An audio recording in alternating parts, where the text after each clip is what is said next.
Good evening, friends. I am Dr. Vinay Bhumia with my assistant doctor, Dr. Ashwin Jaiswal, and our team, our sister is there from Sanjeevani Super Specialty Hospital, Ahmedabad. Here before you is Mrs. Leela Ben Bharwad. She was brought to us on 4th of October of this year, or almost today is 4th of November, almost before 30 days. At the time of admission, she was diagnosed as septicemia and she was admitted at around 10 o'clock in the ICU. We saw her in the ICU. She was stable at that time, maintaining saturation of 94% with 5 liters of oxygen. She was mildly tachypneic, but her blood pressure was normal. She was fully conscious, and we were wondering where is the focus for septicemia.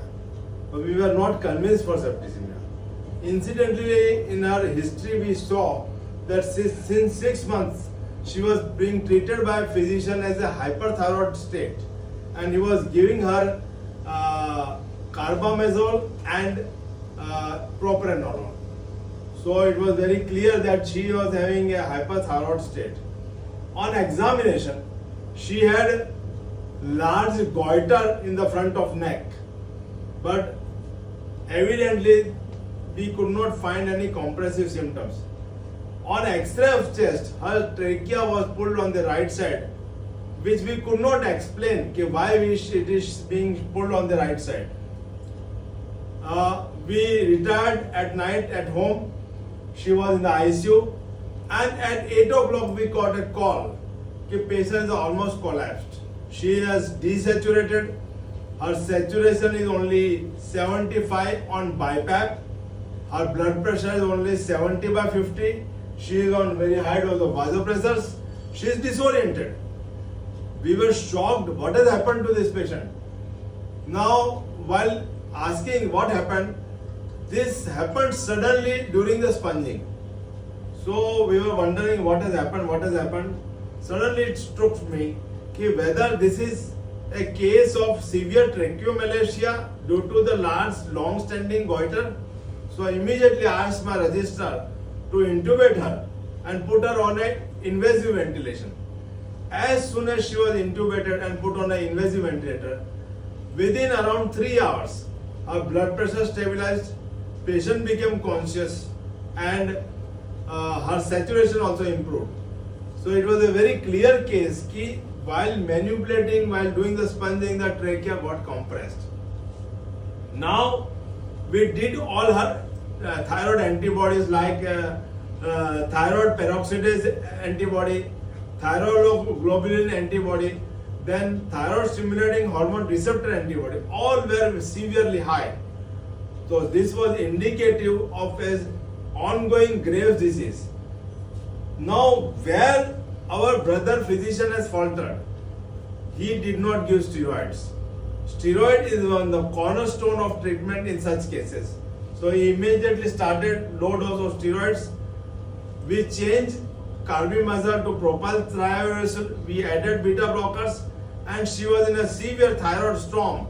So proper dose of vasopressors were given, proper antibiotic was given, and patient started stabilizing in 3-4 days. Now what next? We called the ENT surgeon to do a tracheostomy, but our lady ENT, she refused because she told I will not be able to look at the trachea. So we also called an oncosurgeon. We did a FNAC of thyroid gland, which was suggestive of simple goiter and not a thyroid malignancy. And then we made a team of oncosurgeon and ENT specialists and asked for doing a total thyroidectomy. Total thyroidectomy was performed in this patient under very stringent methods and conditions. It was successful, and per-operative tracheostomy was done. After tracheostomy, post-operatively patient developed left-sided pneumonia, for which she was given higher antibiotics.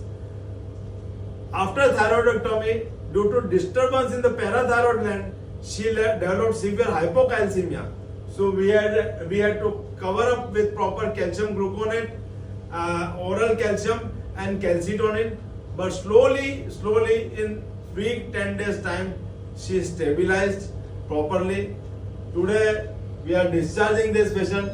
Her tracheostomy tube is removed, her catheter is removed, she is passing urine by herself, she is fully conscious, and this is a very good case of Graves' disease presented as toxic nodular goiter leading to tracheomalacia, trachea becoming very soft like a rubber pipe, and then all different complications of calcium metabolism. Acha, one more thing, after total thyroidectomy, she has become severe hyperthyroid. So we have to give 150 microgram of thyroxine also right now. But ultimately, by doing all this manipulation of treatment, she has stabilized and she is going home. કેવું છે લીલાબેન હવે? હારું. She is even speaking now. કેવું રહ્યું તમારો અનુભવ? He is the son of the patient, and I have seen his boy has remained in the hospital since last 1 month. Huh? And they have really cooperated with us, and due to their cooperation only such patients can be saved. He is one of my friend. Is Mr. Lalabai Barwad who has brought this patient here. કેવું રહ્યું લાલાભાઈ? સારું રહ્યું. અમે અહીંયા બહુ ગંભીર હાલતમાં લઈને આવ્યા હતા, પણ અમને બહુ સારું રિઝલ્ટ સંજીવની હોસ્પિટલમાં લઈને આવ્યા પછી મળ્યું છે 100%. So this was something very interesting case of Graves' disease which presented in a very unusual manner and treated well. During the first instance, patient has almost gone off of our hands, but slowly and steadily she has recovered, and now she has, from hyperthyroidism, she has become a hypothyroid patient because her thyroid gland has been removed. But with thyroxine supplementation, she will be able to lead a normal life. He is Dr. Ashwin. Ashwin, what is your say in this? You explain about all disease, and this is the rarest case I have seen. A very good, excellent case, and our team very hard working. आज एमना relative भी छे, બધા all happy. Case is excellent. Thank you so much.